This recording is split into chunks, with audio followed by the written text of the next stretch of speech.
ଆମେମାନେ ସମସ୍ତେ ବାଟୋଇ ଆଉ ଆମେ ସମସ୍ତେ ଗୋଟିଏ ରାସ୍ତା ମଧ୍ୟ ଦେଇ ଯାଉଛୁ ଆଉ ଆମର ଭବିଷ୍ୟତ ସେହି ରାସ୍ତା ଉପରେ ନିର୍ଭର କରୁଛି।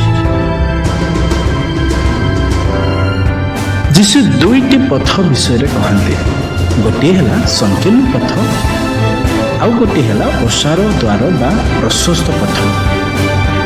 କେବଳ ଏହି ଦୁଇଟି ଦ୍ୱାର ବା ପଥ ବିଷୟରେ ହିଁ କୁହାଯାଇଛି, ଆଉ ତୃତୀୟ ପଥ କିଛି ନାହିଁ। ଆପଣ ସଂକୀର୍ଣ୍ଣ ଦ୍ୱାର ଦେଇଯିବେ, ନହେଲେ ଆପଣ ପ୍ରଶସ୍ତ ବା ଓସାର ଦ୍ୱାର ଦେଇଯିବେ। ବାଇବଲ କହେ ଓସାର ଓ ପ୍ରଶସ୍ତ ପଥ ସର୍ବନାଶକୁ ଘେନିଯିବା ପଥ, ଆଉ ସଂକୀର୍ଣ୍ଣ ଓ ଦୁର୍ଗମ ପଥ ଜୀବନକୁ ଘେନିଯାଏ। ଆପଣ ବର୍ତ୍ତମାନ କେଉଁ ପଥରେ ଯାତ୍ରା କରୁଛନ୍ତି? ଅନନ୍ତ ନର୍କ ଯନ୍ତ୍ରଣାକୁ ନେଉଥିବା ପଥ ଓସାର ଅଟେ। ଅନେକ ଏହି ପଥ ମଧ୍ୟ ଦେଇ ଯାଆନ୍ତି।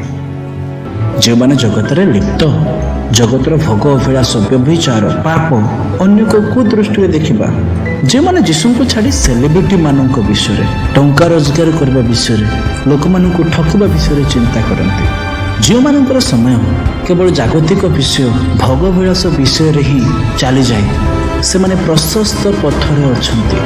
ସିମ୍ପଲ ଭାଷାରେ ଯେଉଁମାନେ କେବଳ ଜଗତ ବିଷୟରେ ଭାବୁଛନ୍ତି, କ'ଣ ଖାଇବି, କ'ଣ ପିନ୍ଧିବି, କେମିତି ବହୁତ ଟଙ୍କା ରୋଜଗାର କରିବି, କେମିତି ଲୋକମାନେ ମୋତେ ସମ୍ମାନ ଦେବେ, କେମିତି ମୁଁ ଗୋଟିଏ ବଡ଼ ସେଲିବ୍ରିଟି ହେବି, ଏବଂ ବିଭିନ୍ନ ପ୍ରକାର ପାପକର୍ମରେ ଲିପ୍ତ ଲୋକମାନେ ଓସାର ବା ପ୍ରଶସ୍ତ ପଥରେ ଅଛନ୍ତି।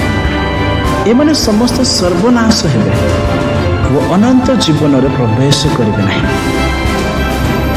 ଆଉ ଏହି ସର୍ବନାଶକୁ ଘେନି ଯାଉଥିବା ପଥରେ ଚାଲିବା ଲୋକମାନେ ଅନେକ। ଯୀଶୁ କହନ୍ତି ସଂକୀର୍ଣ୍ଣ ଦ୍ୱାର ଦେଇ ପ୍ରବେଶ କର। ଏହି ଦ୍ୱାର ଦେଇ ଆମେ ଜୀବନରେ ପ୍ରବେଶ କରିବା। ଏହି ପଥରେ ଚାଲୁଥିବା ଲୋକ ଅଳ୍ପ, ଯେଉଁମାନେ କେବଳ ପ୍ରଭୁଙ୍କୁ ହିଁ ଖୋଜନ୍ତି, ପାପରୁ ଅନୁତାପ କରନ୍ତି, ଯୀଶୁଙ୍କ ଠାରେ କ୍ଷମା ପ୍ରାର୍ଥନା କରନ୍ତି, ଜଗତର ଧନ ପାଇବୁ ତା ବିଷୟରେ ନ ଭାବି କେମିତି ସ୍ୱର୍ଗରେ ଅକ୍ଷୟ ଧନ ସଞ୍ଚୟ କରିବୁ ଏହା ଭାବନ୍ତି। ଆଉ ଏମାନେ ଜଗତକୁ ଘୃଣା କରି ଈଶ୍ୱରଙ୍କ ରାଜ୍ୟ ଅନ୍ୱେଷଣ କରନ୍ତି। ଏମାନେ ଅନନ୍ତ ଜୀବନରେ ପ୍ରବେଶ କରି ପ୍ରଭୁଙ୍କ ସହିତ ସଦାସର୍ବଦା ରହିବେ। ଆପଣ ବର୍ତ୍ତମାନ ଭାବନ୍ତୁ, ଆପଣ କେଉଁ ରାସ୍ତାରେ, କେଉଁ ପଥରେ ଯାତ୍ରା କରୁଛନ୍ତି?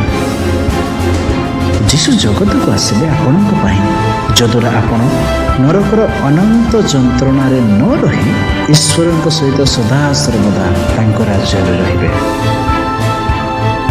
ତେବେ ଆପଣ ଡିସାଇଡ୍ କରନ୍ତୁ, ଆଜିଠାରୁ ଆପଣ କେଉଁ ରାସ୍ତାରେ ଚାଲିବେ।